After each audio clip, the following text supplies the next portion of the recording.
OK. Donc, il y a à peu près 25 types de matières résiduelles fertilisantes. Les MRF, ça vous dit sans doute quelque chose. Donc, plus que 25 types de MRF qui ont des propriétés chaulantes. Ça, c'est des types. Là-dedans, il y a juste la cendre de bois, il y a des dizaines d'usines papetières, d'usines de cogénération d'énergie ou des scieries qui produisent des cendres. Donc, il y a plusieurs sources ou gisements. Il y a un effet chaulant qui est généralement plus rapide que la pierre à chaud agricole. Je vais y revenir. Mais c'est moins concentré que la pierre à chaud. Dans plusieurs cas, donc, le tonnage qu'on doit apporter va être plus élevé. Certains ACM, ça c'est amendement calcique ou magnésien, donc c'est nos produits chaulants alternatifs, vont aussi contenir du phosphore, du potassium, du soufre, du magnésium. Et AgroSan en distribue quelques-uns. Il parle de nutri-chaulant. Je trouve que c'est une belle expression. Certains vont avoir de la matière organique aussi.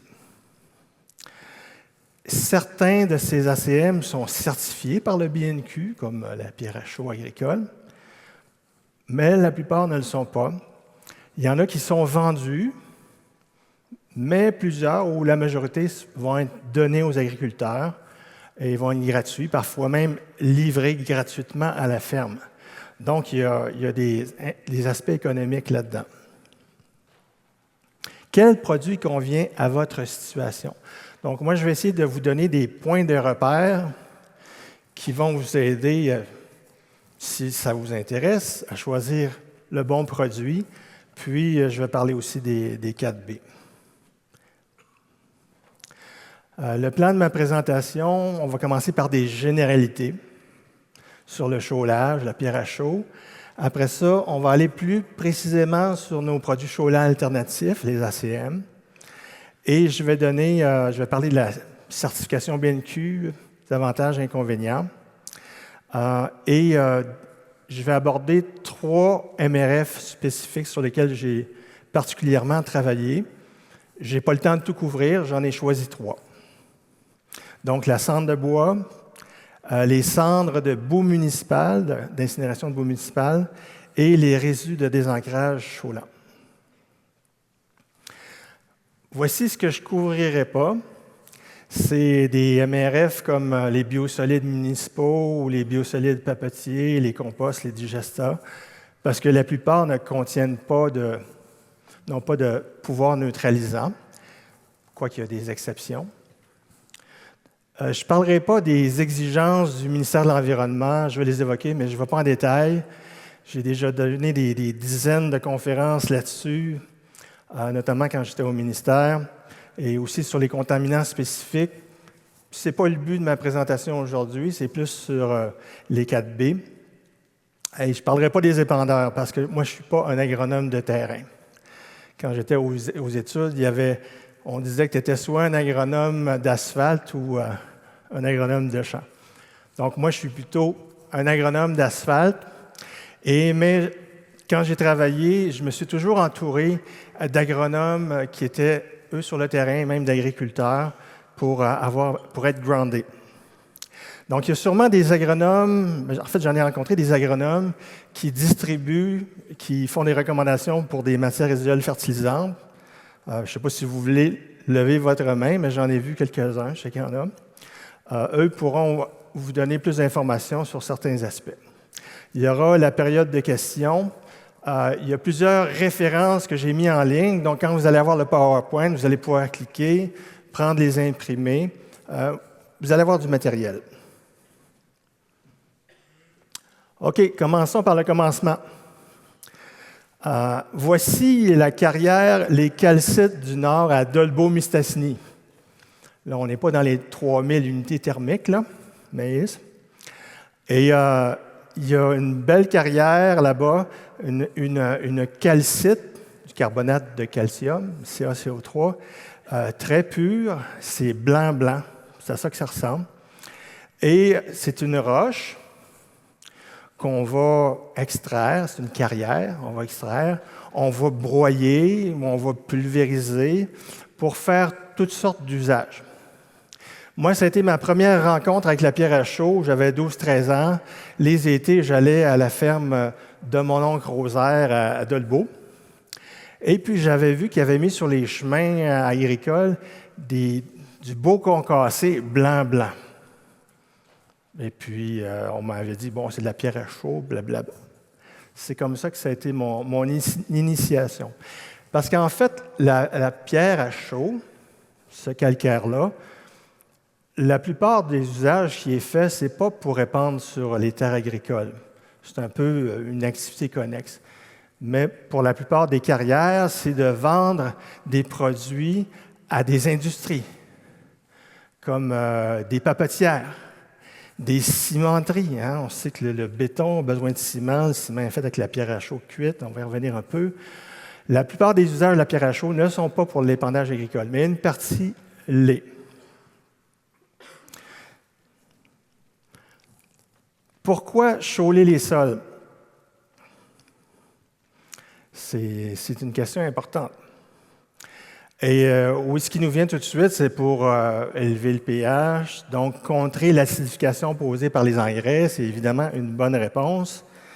Et ici, Ici, on a la réaction chimique entre ma pierre à chaud, qui est du carbonate de calcium, CaCO3, il y a du calcium, du carbone puis de l'oxygène, qui va réagir avec l'acidité du sol. C'est des ions hydrogène, H+. Ça va réagir, ça va neutraliser, et le calcium va se libérer, ça va faire de l'eau et du CO2, parce qu'il y avait du CO2 dans le fond dans la pierre à chaud. Et le résultat, c'est qu'on a enlevé de l'acidité. Donc, en enlevant l'acidité, moins qu'il y a de H, plus qu'il y a de pH. C'est un peu contre-intuitif, là, mais c'est comme ça. Donc, c'est pour contrer l'acidification causée par les engrais minéraux. C'est ça. Au début, il y avait les sols acides dans certaines régions du Québec, les sols polysolisés. Il fallait redresser le pH. Maintenant, il faut l'entretenir parce qu'avec les engrais minéraux, plusieurs types, il y a une acidification. L'autre, peut-être le point le plus important, qui est souvent sous les radars, c'est qu'on veut réduire la toxicité par l'aluminium. Nos sols contiennent de l'aluminium. Si le pH est bas, 5,5 et moins, l'aluminium devient soluble et là, va attaquer les racines des plantes. Donc, dans le fond, c'est la principale raison. Et élever le pH aussi, pour que l'aluminium soit moins disponible.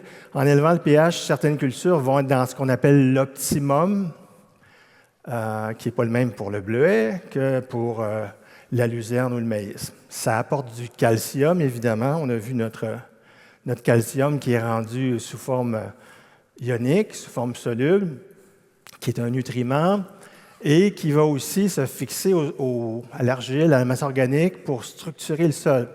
Donc, d'autres bénéfices de chauler les sols.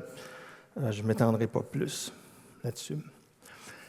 Il existe une norme BNQ pour la pierre à chaud naturelle.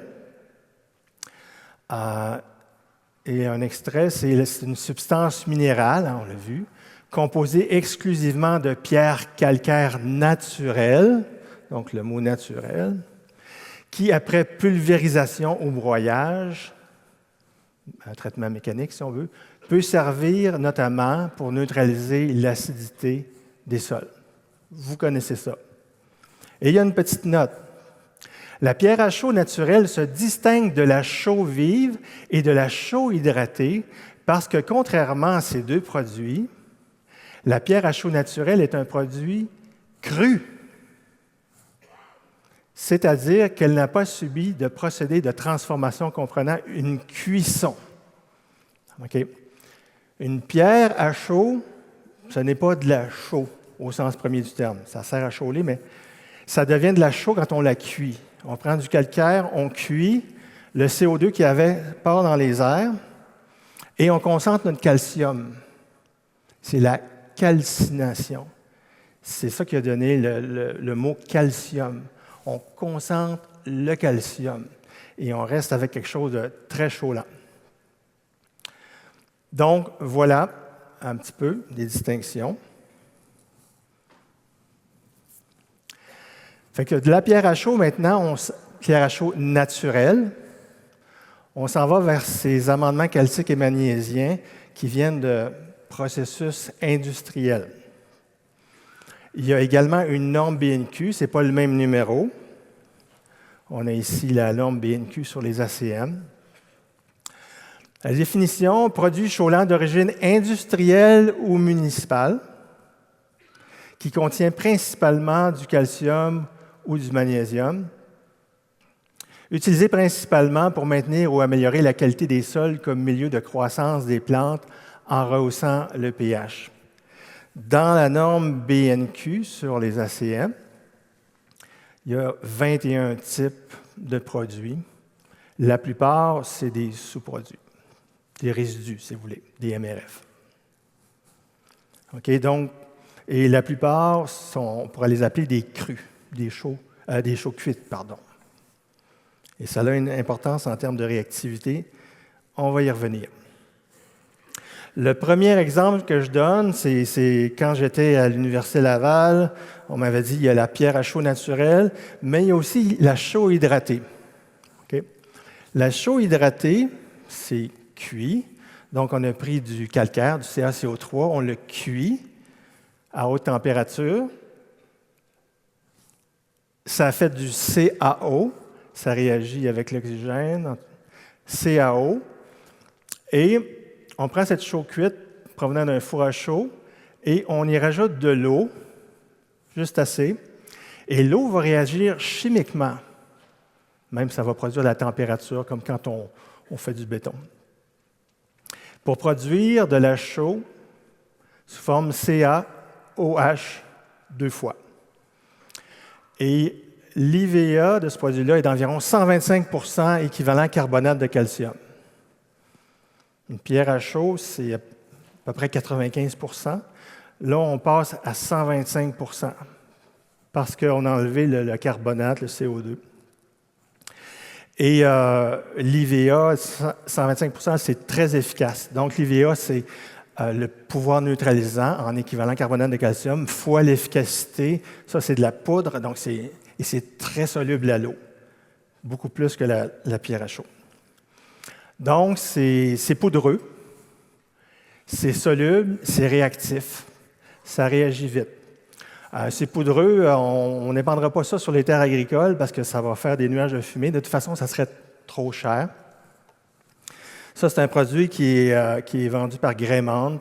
J'ai acheté ça cette année à la quincaillerie. Donc, mon professeur de fertilité des sols nous disait qu'on va utiliser cette chaux hydratée pour, entre autres, les terreaux faits de tourbe. La tourbe de mousse, c'est acide. Pour faire un terreau, du promix, tout ça, on va rajouter de la chaux hydratée parce que tout de suite, le pH va être corrigé rapidement parce que c'est très soluble. La chaux hydratée va avoir un pH de 12,5, la tourbe de mousse, à peu près, je ne sais pas quoi, 4. On mélange ça, bon ratio, on a un bon pH pour la culture, pour faire du promix, etc. Mais encore une fois, ce n'est pas pour les grandes cultures. D'autres usages qu'on fait, ici, vous voyez, j'ai badigeonné mon pommier cet automne. J'ai pris de cette chaux hydratée, j'en ai fait un lait, j'ai badigeonné pour protéger contre les champignons. Et donc, cette chaux-là, qui est maintenant sous forme liquide, elle avait un pH de 12,5. Donc, je les mets seulement sur les charpentières à l'automne. Et puis, progressivement, elle va reprendre le CO2. Quand on le cuit, le CO2 est parti. Elle va reprendre le CO2 et elle va se transformer en calcaire qui va revenir à un pH d'à peu près 7,8. 8, 9, je dirais plutôt. OK? Donc, ça vous donne un peu une idée de la chimie. Ça cycle comme ça. Il y a beaucoup d'usages alimentaires qu'on va faire pour ce type de chaux hydraté-là. Je n'irai pas dans le détail, mais si vous achetez des nachos, des tacos, des produits comme ça de maïs, traditionnellement puis industriellement, on rajoute du CaOH 2 fois. Voilà.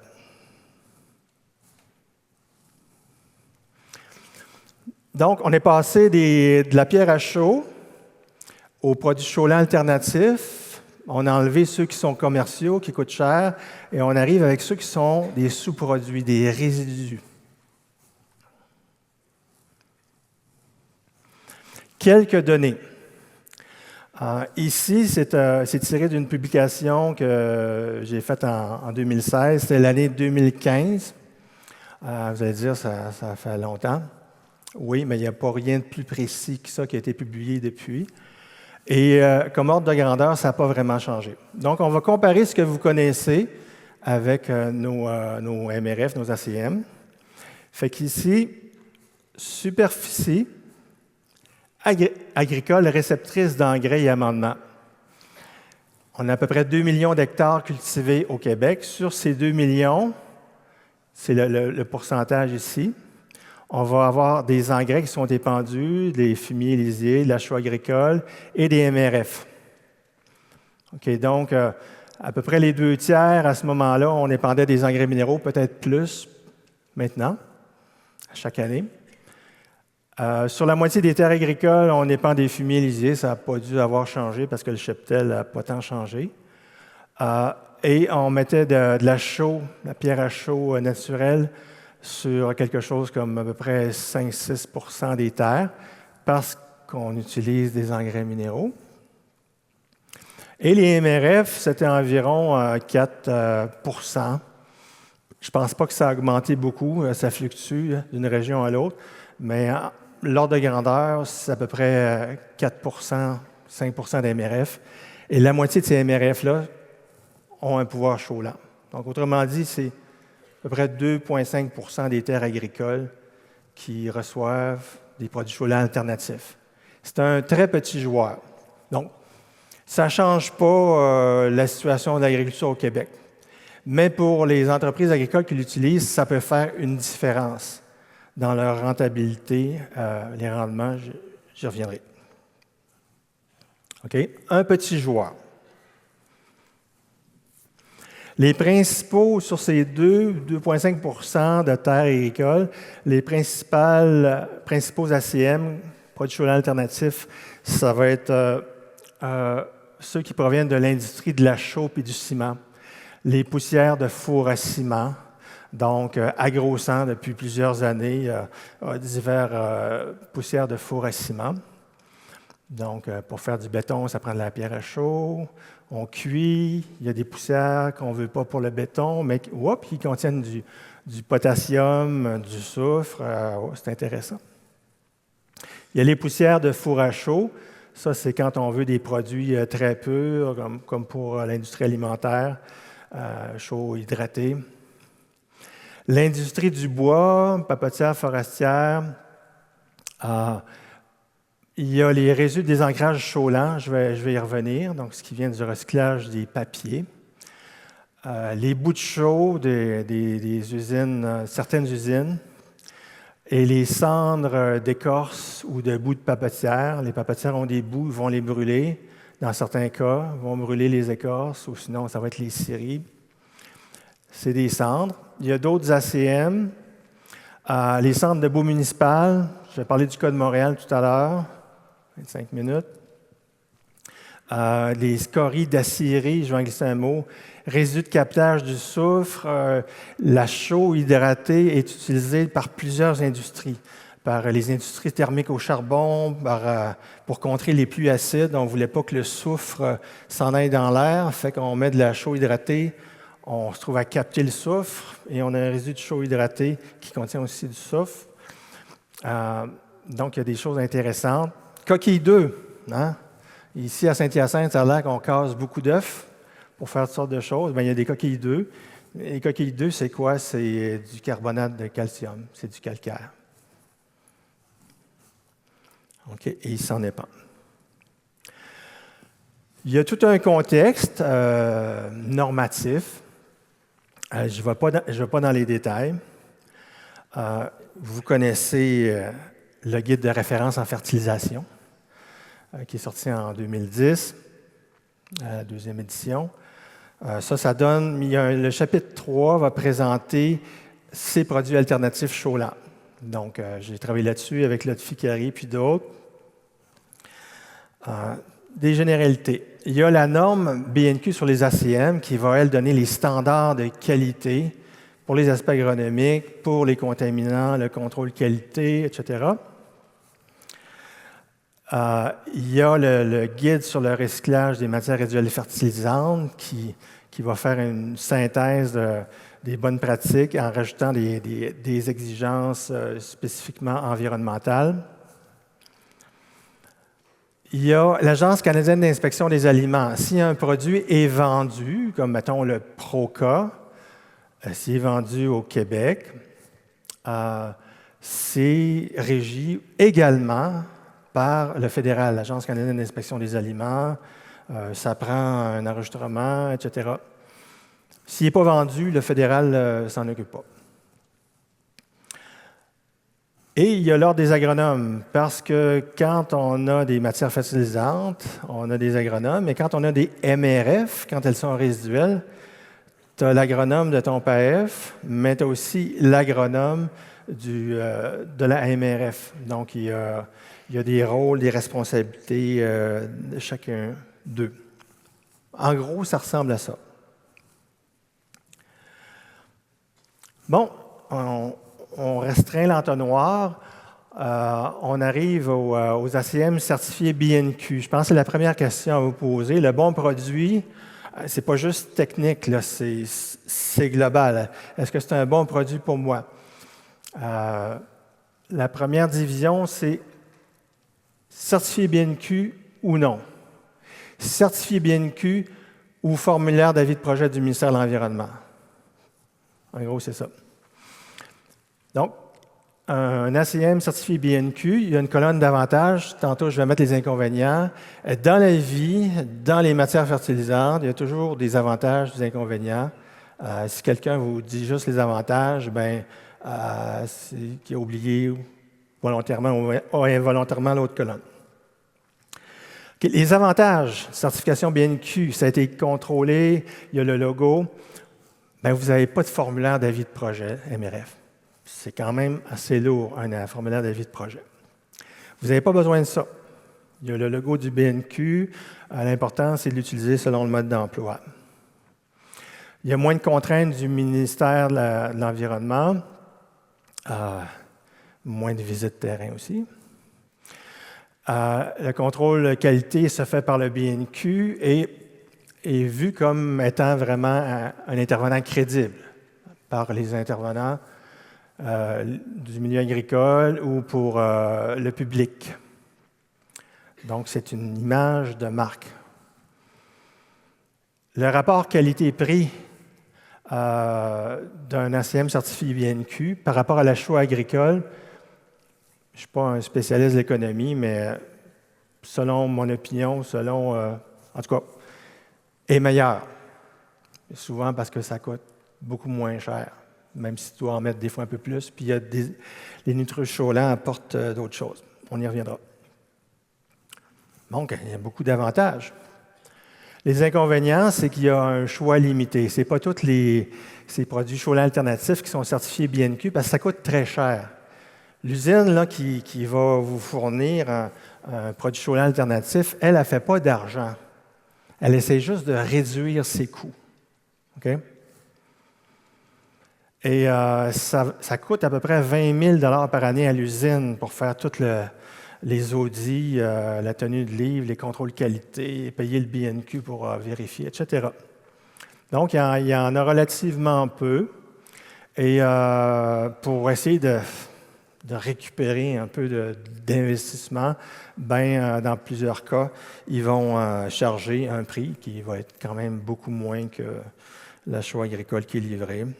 Bien, si je dis des âneries, vous pourrez me reprendre durant la période de questions. Alors que si vous allez en avis de projet, bien, à peu près tout est donné gratuitement. OK. Rapidement, vous pourrez regarder, si ça vous intéresse, là, dans vos régions respectives. Ici, j'ai fait un tableau des ACM certifiés conformes par le BNQ en 2024. J'ai fait une synthèse de ce qui est sur leur site. Donc, il y a les régions, Lanaudière, Montérégie, Estrie, Chaudière-Appalaches, Lac-Saint-Jean, Saguenay-Lac-Saint-Jean, en fait, et l'Abitibi. Donc, en Abitibi, tu n'as pas beaucoup de choix d'ACM certifié BNQ, mais c'est aussi la seule place où tu as une cendre certifiée BNQ. Je pense que je n'ai pas le temps d'aller trop en détail là-dessus, mais quelques mots rapidement. Le PROCA, j'en ai parlé. Le PROCA, l'intérêt, c'est une chaux cuite. C'est des poussières de cimenterie. On les a récupérées pour pas que ça ait pollué les maisons voisines. Donc, c'est poussiéreux, c'est très fin. C'est cuit. Tout ça fait en sorte que ça se libère plus rapidement dans le sol. Ça contient du potassium. On a mis du charbon pour cuire, et puis la chaux. Et puis le potassium qui est dans le charbon, le soufre, va se retrouver dans les poussières. Donc, c'est un nutri-chaulant. Et il y a d'autres produits, produits par Graymont, qui est vraiment un géant là, dans l'industrie de la chaux.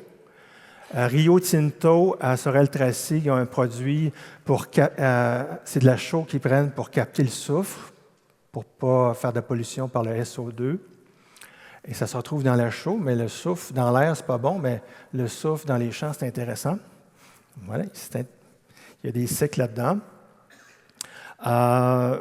Chaumel, le chaumel, c'est des scories d'acierie. Et selon le type de chaux qu'ils utilisent pour leur procédé d'acierie, ça va être une chaux qui va contenir plus ou moins de magnésium. Donc, il y a certains chaumels qui contiennent, il y en a deux sortes, qui contiennent plus de magnésium. Ici, il y a un autre produit par Graymont, qui vient des fours à chaux. Ça, c'est ici un produit qui vient d'une papetière Domtar en Estrie, qui est un super beau modèle, une papetière qui récupère à peu près tous ces matières résiduelles. Et selon les recherches, c'est peut-être le produit chaulant qui va vraiment travailler le plus rapidement. C'est avec les recherches du fédéral. Il y a le Fibre Plus, donc vous voyez pH, Fibre Plus, qui est un résidu de désancrage chaulant. Ça, c'est en Chaudière-Appalaches. Il y a le produit le certifié le plus récemment, c'est, vous voyez ici l'année 2024. C'est au Saguenay, c'est Rio Tinto, c'est une aluminerie dans ce cas-là. Et j'ai marqué résidu de captage du soufre, ça se peut que je me sois trompé, là, mais il y a du soufre dedans. Il y a du soufre sous forme de sulfate. Et finalement, la seule cendre qui est certifiée BNQ au Québec. Fait que le bon produit, si vous êtes en Montérégie et vous voulez de la cendre de bois, bien, c'est sûr que la certification BNQ, économiquement, ça ne marchera pas. J'arrive sur les cendres de bois, justement. 15 minutes. Ça, c'est tiré d'une publication du ministère de l'Agriculture en 1933. Okay. C'est un document d'archives. Les cendres de bois que l'on employait couramment autrefois deviennent de plus en plus rares. Il est aujourd'hui exceptionnel de voir acheter des cendres de bois par quantité de chars. Le Québec, en fait la Nouvelle-France et après ça le Bas-Canada, on a produit beaucoup de potasse. Et la potasse, c'était tiré des cendres. Et il y avait des cendres, ça roulait, mais là, déjà en 1933, il n'y en avait plus beaucoup. Et À ce moment-là, la pierre à chaud naturelle rentrait sur le marché. Il y avait des gisements de potasse qui venaient de la Nouvelle-Écosse, tout ça. Donc, la cendre de bois a été oubliée, puis il y en avait moins. Mais quand même, nos agronomes me disaient employer à raison de 1500 à 2000 livres à l'arpent, c'est à peu près 2,5 tonnes à l'hectare. Elle stimule beaucoup la croissance des céréales et favorise la prise du trèfle. On va voir que c'est confirmé par des recherches plus récentes. On n'a rien inventé dans le recyclage, hein, ça se faisait avant, même encore plus que maintenant, d'un sens. Pourquoi la cendre, c'est bon, comme disait le ministère de l'Agriculture en 1933? C'est parce que, premièrement, il y a des impacts sur le rendement. Ici, c'est une revue de littérature, extrait d'une des deux publications, en 2008, avec mon confrère Feu Bruno Breton, que certains avaient peut-être connu. Donc, ça fait le tour, c'est à peu près une douzaine de pages. Et le tableau le plus important, c'est ça. On a comparé dans des parcelles qui recevaient de la pierre à chaud et des parcelles qui recevaient de la cendre de bois à la même dose d'équivalent chaud-lent, donc basé sur l'indice de valeur agricole. Donc, pour arriver, dans le fond, au même pH. Et voici les résultats, comment les plantes ont répondu. Puis ça vient de différentes régions. Pour des régions du nord-est, nord-américain. Blé, maïs, donc des graminées. Augmentation de rendement des parcelles avec cendre versus pierre à chaud. Pierre à chaud qui n'avait pas d'engrais ajouté. Donc, une augmentation d'à peu près 10 %. Et beaucoup plus élevée avec les légumineuses comme le soya, l'aéricot sec, pois vert, dans les grains, là, on est à 15 % à peu près. Pois vert, peut-être qu'il n'y a pas beaucoup de producteurs de pois verts chez vous, parmi vous. Prairies de légumineuses, donc si vous êtes producteur laitier, 12 à 35 % d'augmentation par rapport aux mêmes prairies qui ont reçu de la pierre à chaud. Luzernière, c'est encore plus spectaculaire. Là, on est plus que 45 % d'augmentation de rendement. J'aurais une anecdote à vous raconter avec un agriculteur, mais je n'ai pas le temps malheureusement. Oui, je vais la raconter. Je présentais sur les cendres de bois au Témiscouata, puis il y avait des agriculteurs devant moi. Je parlais de la cendre, puis là, il y a un agriculteur qui se lève en plein milieu de la présentation. Je n'étais pas préparé. Qu'est-ce qu'il va dire? J'en ai mis de la cendre dans ma luzernière, puis mon épandeur s'est brisé. Puis là, la cendre s'est écoulée. Puis il dit, si vous aviez vu là, la luzerne, là, aux places où la cendre avait été mise, en trop grande quantité. Légumineuse, cendre, c'est champion.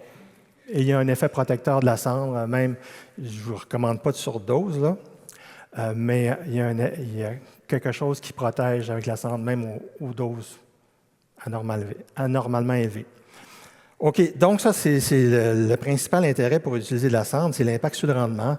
On fait juste confirmer ce que nos ancêtres avaient déjà observé. Maintenant, on va essayer d'expliquer pourquoi. Une des raisons pourquoi c'est plus efficace que le chaud, c'est la dynamique. Vous allez avoir ça dans la publication. Ici, c'est une figure où on a le pH et le temps de réaction. On a appliqué des cendres ou de la chaux hydratée, parce que la cendre de bois, ça devient une chaux hydratée. La cendre de bois, quand on rajoute de l'eau, on rajoute de l'eau pour qu'il y ait moins de poussière à l'épandage. Ça devient comme une chaux hydratée dont je vous ai parlé tantôt. C'est des ions OH-, très solubles. Donc, au moment de l'épandage, tout de suite, ça se solubilise. Et dès qu'il y a une pluie, ça rentre dans le sol et ça va réagir très vite. Ça va réagir en quelques jours, quelques semaines. Donc, si tu fais ça au printemps, par exemple, ou à l'automne précédent, ta prochaine culture va en bénéficier du pH, de l'augmentation de pH. Alors que la pierre à chaud, C'est une chaux crue, c'est encore minéral, c'est plus fin, c'est plus grossier, c'est moins soluble. Donc, ça va t'amener au pH cible, mais pas tout de suite. Fait que là, OK? Donc, tu n'as pas cet impact-là sur ta première saison de culture. Mais le principal effet, pourquoi est-ce que à peu près tout le temps, ça pousse mieux avec une cendre de bois qu'avec de la chaux agricole, c'est l'effet KPN. Vous voyez que j'ai viré les choses à l'envers. KPN parce que le premier avantage, c'est le contenu en potassium. Vous avez brûlé du bois, des écorces de l'aubier, il y avait des nutriments, vous concentrez le calcium, on calcine du bois, la biomasse, mais on concentre aussi le potassium qui devient sous une forme relativement soluble. Le phosphore aussi. On concentre le phosphore. Pour le potassium, une bonne partie serait soluble. On n'a jamais étudié ça à fond. Mais c'est le potassium, une autre anecdote. Des fois, les gens vont parler de la potasse. Potasse, ça vient d'un terme néerlandais. C'était pot-hache. On utilisait la cendre de bois, on la mettait dans l'eau, puis on en extrayait de la potasse qu'on faisait sécher, puis ça faisait des savons. La potasse, c'est KOH. Le muriate de potassium que vous épandez, c'est du KCl. Ce n'est pas de la potasse proprement dite, mais ça contient du potassium. Donc, intérêt des cendres de bois, potassium, phosphore aussi, quoique moins important. À peu près 50% est disponible aux plantes la première année. Et l'azote, bon, on a brûlé à peu près tout, il ne reste plus d'azote, il n'y en avait même pas au départ, c'était des résidus de bois. Pourquoi que ça a un effet azote? C'est indirect. Si vous avez des prairies de légumineuses, vous mettez de la cendre, vous n'apportez pas d'azote, mais vous allez booster la production de légumineuses. Et Sylvie nous a dit qu'il y a beaucoup de matière organique de la plante qui va dans le sol, donc vous venez d'injecter en quelque part de l'azote de l'air via la fixation symbiotique, vous l'injectez dans le sol. Et la partie récoltée qui va aller pour les animaux, cet azote supplémentaire, de rendement supplémentaire, va revenir sous forme de fumier. Okay? Indirectement, vous boostez l'agroécosystème au niveau de l'azote. Il y a l'effet biocharbon. Donc, peut-être que vous avez entendu parler du biocharbon. On en parlait en 2008 dans notre publication. Donc, c'est du charbon de bois. Quand la cendre, quand le bois n'est pas brûlé complètement, il reste du charbon de bois. Et ça a un impact, dans certains cas, qui pourrait être extrêmement précieux, mais qui est sur le plus long terme. Cendre de bois, pour quelle situation? Le temps file pour réduire les coûts d'engrais, parce que ça contient du copé. Augmenter les rendements. Culture de légumineuses et fixation d'azote, si vous en avez. Agriculture biologique, c'est vraiment un produit de choix. Apport de biocharbon, mais c'est pour les sols qui sont non saturés en phosphore. Je ne m'étendrai pas là-dessus, vous connaissez la réglementation. Il y a des évitements de GES. Quand vous épandez la pierre à chaud, il y a du CO2. Ça réagit chimiquement avec l'acidité, mais ça produit du CO2. Avec une chaux cuite de la cendre de bois, il n'y a pas de CO2 qui est dégagé du sol. Quand vous épandez une tonne de pierre à chaud, ça équivaut à une demi-tonne ou 450 kg de CO2. Il y a d'autres avantages, je n'ai pas le temps. La règle du pouce avec la cendre, c'est la suivante. La pierre à chaud, c'est bon, mais pas partout. La cendre de bois, c'est souvent mieux, mais pas partout. Ça dépend de votre situation. Ça dépend de votre localisation. Les 4 B, dans la publication, j'ai 2 tableaux complets, là. Pas le temps de l'ouvrir. 2 pages complètes, 20 bonnes pratiques. Et après ces années, depuis 2008, ça n'a pas changé tant que ça. Mais bon, vous pourrez faire les adaptations, les agronomes terrain pourront les faire. Je n'ai pas le temps d'y aller. Deuxième exemple, il me reste 5 minutes. C'est une cendre, mais au lieu de brûler du bois, on brûle des biosolides municipaux, on brûle du fumier humain. Et dans ce cas-ci, vous avez à Montréal, on a une des plus grandes stations d'épuration en Amérique du Nord. Les boues sont brûlées dans des incinérateurs et ça produit ici ce qu'on appelle le fertilicendre, une belle couleur brune qui ressemble à de la terre. Et pourquoi c'est un brun ou ocre? C'est parce que dans les procédés, on a ajouté du fer et le fer finit par rouiller, puis ça fait comme dans les sols, dans les podzol. Et il y a une des publications auxquelles j'ai contribué là-dessus.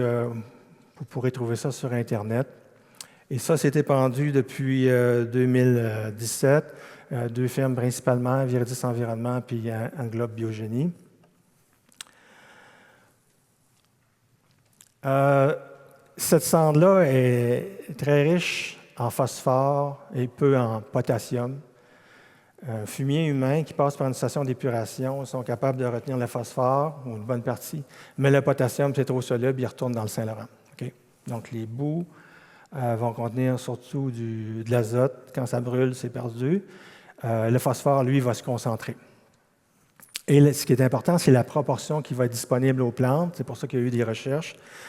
Et le gros des cendres qui sont épandues en agriculture le sont en Ontario, parce qu'en Ontario, il y a moins de fumier, puis eux, ils sont prêts à payer pour avoir ce produit-là. Et ça peut se vendre à quelques dizaines de dollars la tonne en Ontario. Et pour ce qui est mais quand tu vas en Ontario, un produit comme ça, ça te prend un enregistrement. Quand tu vends ce produit-là, pas juste en Ontario, je reviens au fédéral, quand tu vends un produit résiduel, sauf exception, ça te prend un enregistrement.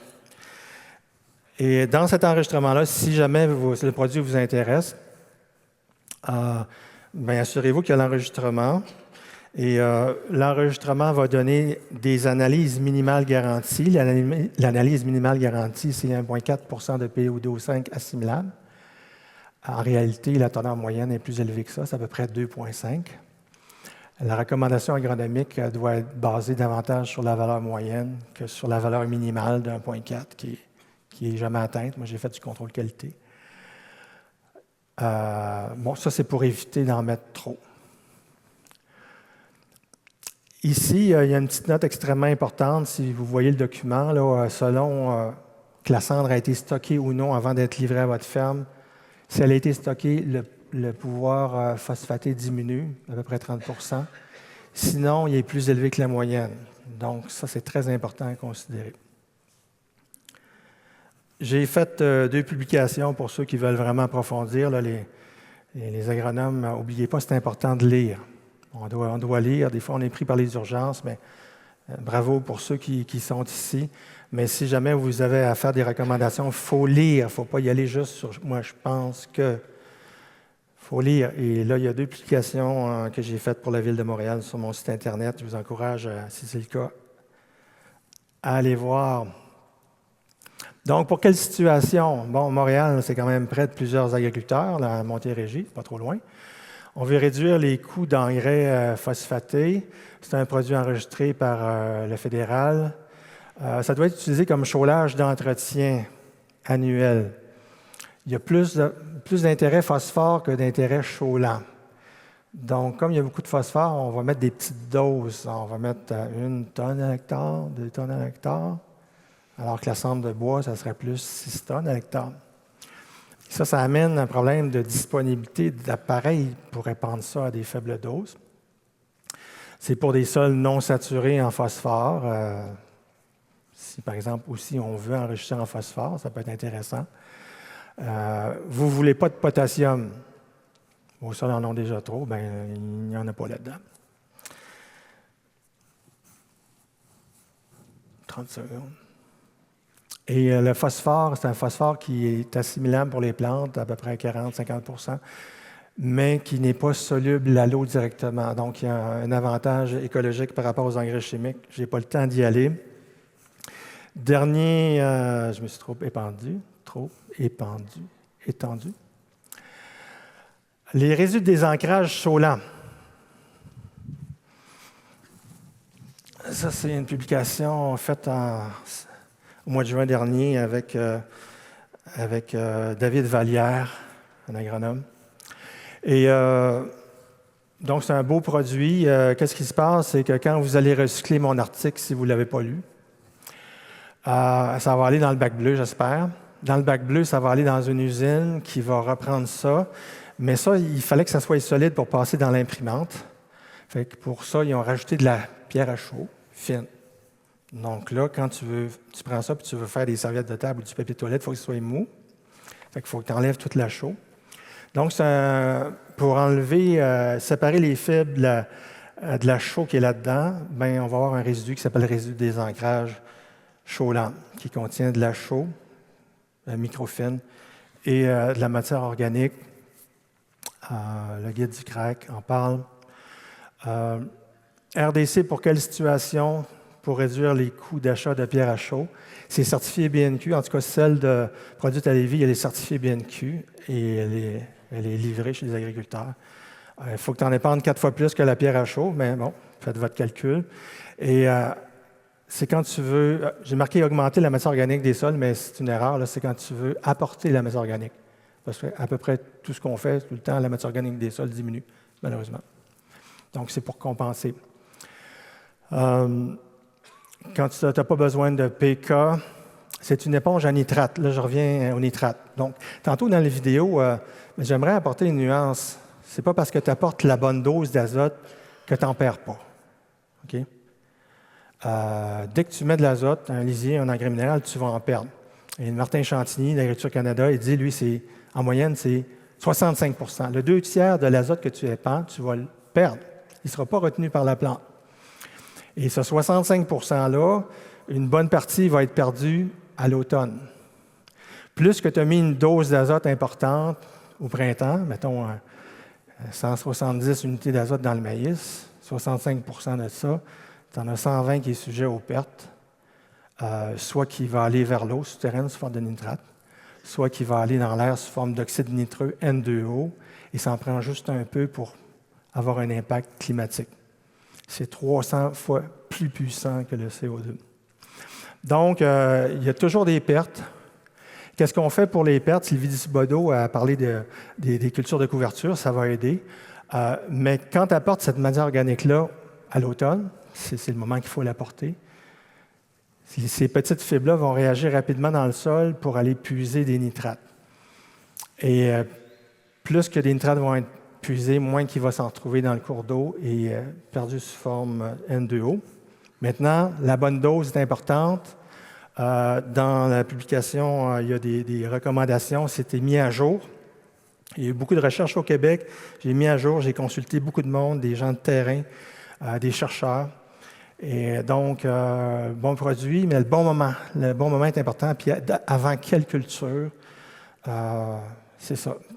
Une situation qui pourrait être intéressante si je fais du pouce sur ce que Sylvie a dit. Dans certaines cultures, après la récolte, la culture de couverture n'a pas le temps de pousser. Ça veut dire qu'elle n'ira pas chercher beaucoup de nitrates à l'automne. Mais ce résidu-là, lui, il n'a pas besoin d'une plante. Il travaille juste avec les micro-organismes. Il va aller chercher les nitrates. Donc, des récoltes tardives, ça pourrait être intéressant. Voilà. J'ai terminé.